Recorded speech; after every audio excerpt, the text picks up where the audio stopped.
Do not wait. Start now. You can feel in your heart right off if you'll just look there. Put your attention there, you will feel that peace of God. Grasp it. Don't let go of it. Take it with you in every action. Then your life will change as you want it to change, not until. And so to change, we must learn to be a free man. That is, we must have the freedom of the soul. This world and this universe is a part of God's dream, isn't it? And it passes away. Even universe upon universe passes away. And so to be a free man, we cannot afford to be tied to that dream. We must break the attachment to the dream that the soul may be free. This body on earth, remember, this body is a gift of God, part of His dream. So is the world. It will pass away. We cannot afford to be attached to it. The Master used to tell me, he says, forget the body. Forget the body, doesn't amount to anything anyway.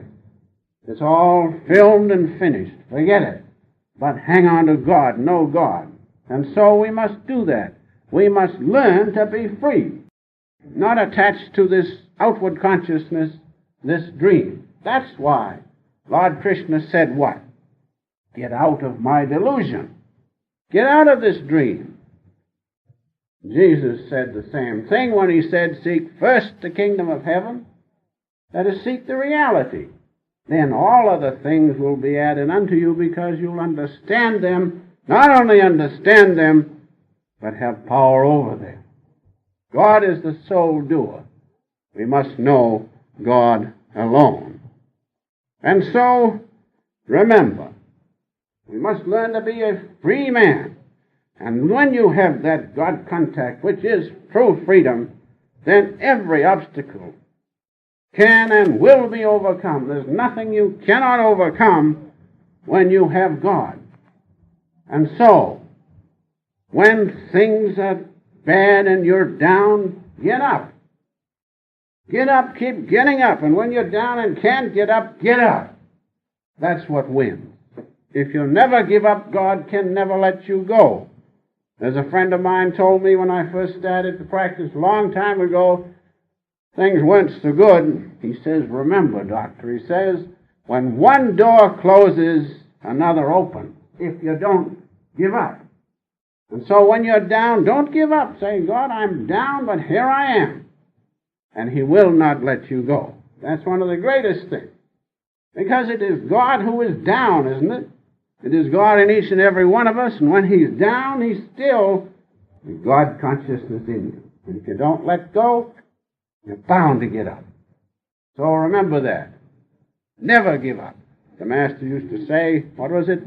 Bite more than you can chew, and then chew it. And so when you're down, can't get up. Get up. That's what wins. Then your life will change as you want it to change. Now going on just a little bit with another thought. Remember this. Remember that our goal in life is what? To express the divinity within us. To express the divinity within us. That's why we are here, to learn that we are not this body, not one with this delusion, but that we are one with God. And that's the goal of our life. Now we must do that. And to do that, what must we do? The Scriptures say, the Son of Man must be lifted until it is the Son of God. The Son of Man is man or soul engrossed in outward consciousness, in worldly consciousness, living in the lower part of the spine, the three lower centers of sensation. Attention and consciousness going out to all things. That's the Son of Man.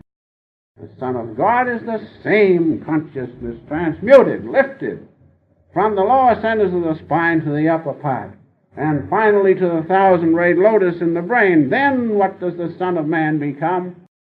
Son of God.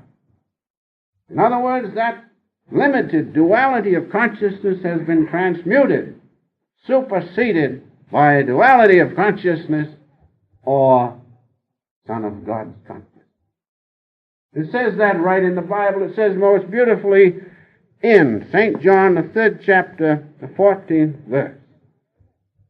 As Moses lifted up the serpent in the wilderness, even so must the Son of Man be lifted up. What did Moses do?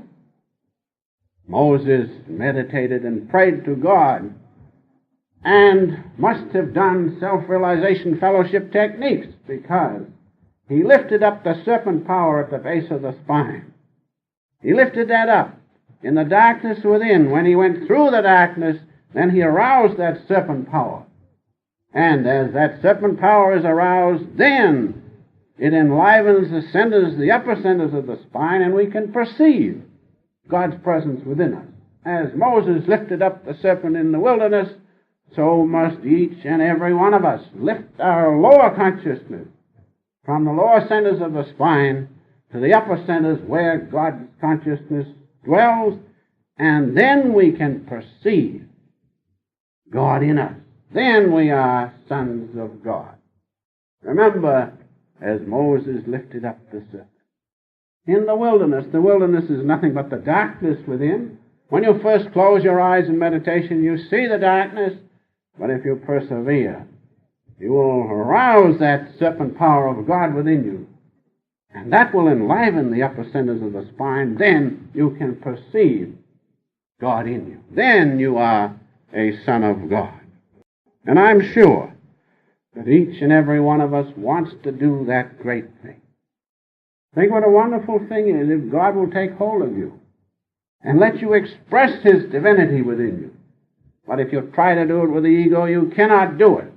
You can help people with words. You can give them an idea or two.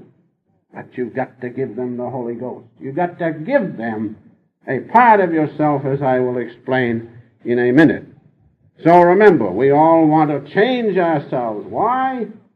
That we can express the God within us. That's what we want to do.